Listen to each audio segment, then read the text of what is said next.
Welcome to Retro Review, where we take a look into gaming's past in order to see how these past titles compared to today's standards. Today we will be looking at Resident Evil 2, a horror game originally released for the PlayStation back in 1998. Created by Capcom, Resident Evil 2 is, as its name implies, a direct sequel to the original Resident Evil game, which was released in 1996.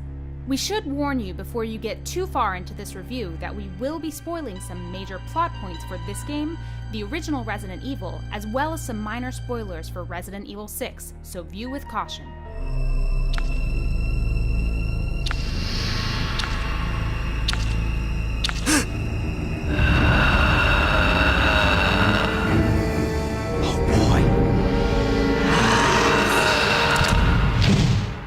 Resident Evil 2 is a horror game that takes place in the fictional Midwestern town of Raccoon City, a town that is overrun with zombies and biologically engineered monsters. Before you even start the game, you will have to choose which of its two main protagonists you will want to play as. The first protagonist is Claire Redfield, the sister of a main character in the first Resident Evil, Chris Redfield. Or you can play as Leon Scott Kennedy, a rookie police officer enjoying his first day on the job. Both characters arrive at the city unaware of the dangers that they will soon be facing, and will find themselves relying on each other as well as their own wits to escape the city alive. From a gameplay standpoint, it doesn't matter too much which character you choose, as you will find yourself in the same situations doing the same things the majority of the time. There are a few character-specific events, as well as certain items that you can only get as one character or the other, but these changes are minor.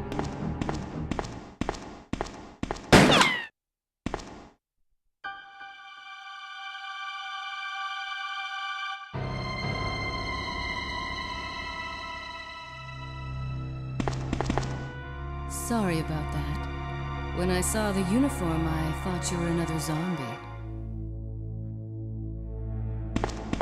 Who are you? Ada Wong. And what are you doing here? I'm looking for some guy named Ben. He's one of those reporter types, always looking for a scoop.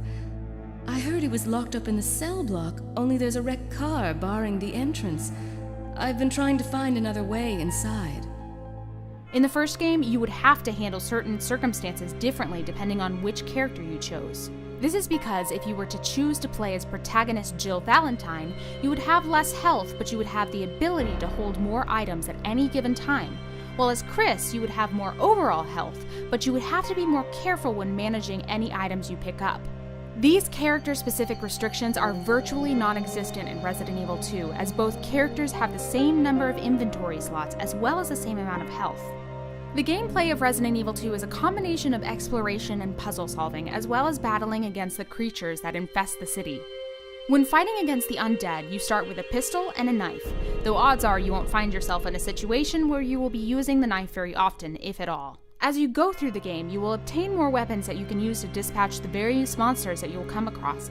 However, certain weapons will only appear for certain characters. For instance, Claire will be able to obtain the bow gun and grenade launcher, while Leon will instead get a shotgun and Desert Eagle.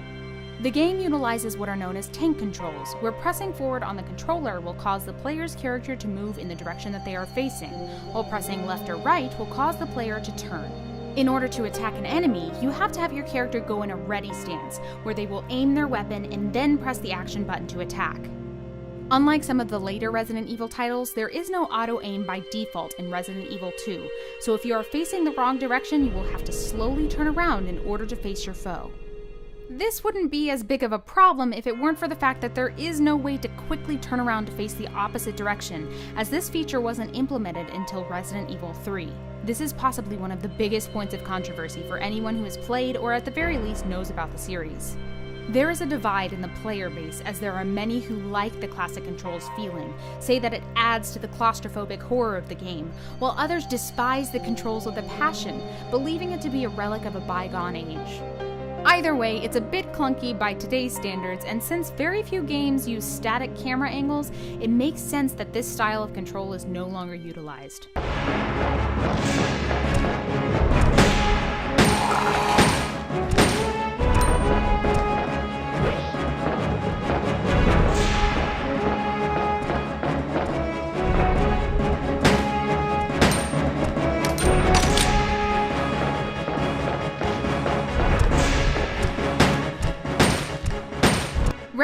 Evil 2 has some unique story elements that haven't been used in a Resident Evil title since.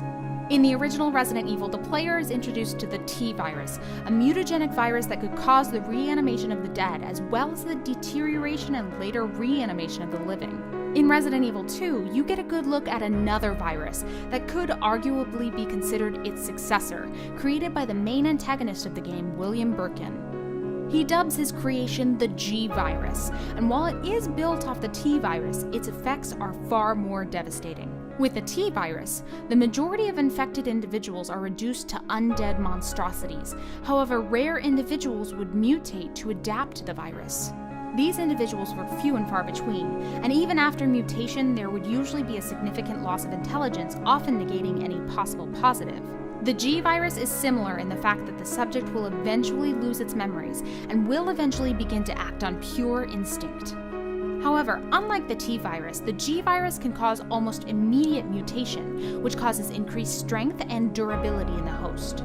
After the carrier's memory begins to degrade, it will try to implant embryos into other life forms. This is important because this plot point actually creates a big split in how the story can progress. After you have played through the game as one character, you have the option to go through the game again as the other, and in doing so get to see what has happened behind the scenes as well as the game's true ending.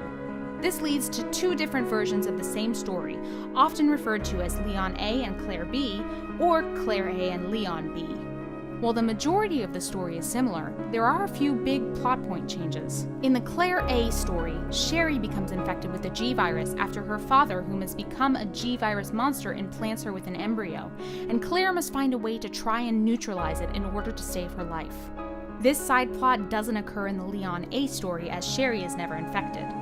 While neither version is considered the 100% canon version, Claire A and Leon B is the more accurate depiction of the events that would have happened, as in this version of the story, the young girl Sherry is infected with the G-Virus that ends up altering her body, giving her increased regeneration. This comes back into play in Resident Evil 6, when you can play as her and her partner Jake Mueller, as after an accident occurs, Sherry's increased regeneration is shown. What do I do? Pull it out. No, you'll bleed to death. Please.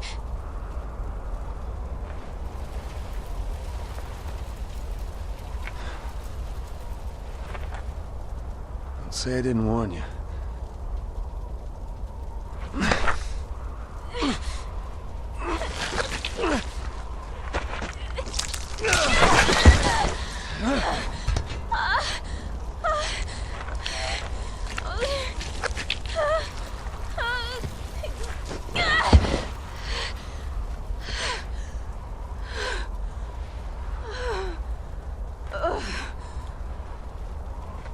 What the hell?